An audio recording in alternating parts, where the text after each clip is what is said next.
കേൾക്കുന്ന ചിലരെങ്കിലുമൊക്കെ ചിന്തിക്കുന്നുണ്ടാവാം, ഈ കടബാധ്യതയിൽ നിന്ന് ഞാൻ കയറി വരത്തില്ല, ഈ രോഗത്തിൽ നിന്ന് എനിക്കൊരു ഉയർപ്പുണ്ടാവില്ല, ഈ സഹനത്തിൽ നിന്ന് ഞാൻ രക്ഷപ്പെടില്ല. അങ്ങനെ നിരാശയുടെ പടുകുഴിയിലൊക്കെ നിൽക്കുന്നവരുണ്ടാകാം. അവരോട് അച്ഛൻ പറയാണ്, നിങ്ങളെക്കുറിച്ചുള്ളൊരു ദൈവിക പദ്ധതിയുണ്ട്. ആ പദ്ധതിയും പ്രകാരം നിങ്ങൾ ഈ സഹനത്തിൽ നിന്ന് തീർച്ചയായും കരകയറും.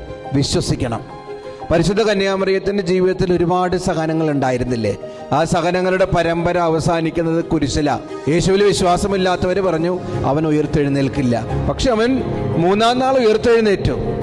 പരിശുദ്ധ അമ്മയുടെ കാര്യത്തിലും പരിശുദ്ധ അമ്മ പുത്രന്റെ ഉയർപ്പിന് ശേഷം പിന്നീട് ആത്മശരീരങ്ങളോടെ സ്വർഗാരോപതിയായി.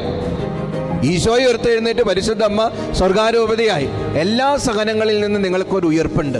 ഇപ്പോഴുള്ള നിങ്ങളുടെ അവസ്ഥ വെച്ചിട്ട് നിങ്ങൾ വിധിക്കരുത് ഞാനിനി കരകയറില്ലെന്ന്. ഉയർപ്പുണ്ടാകും.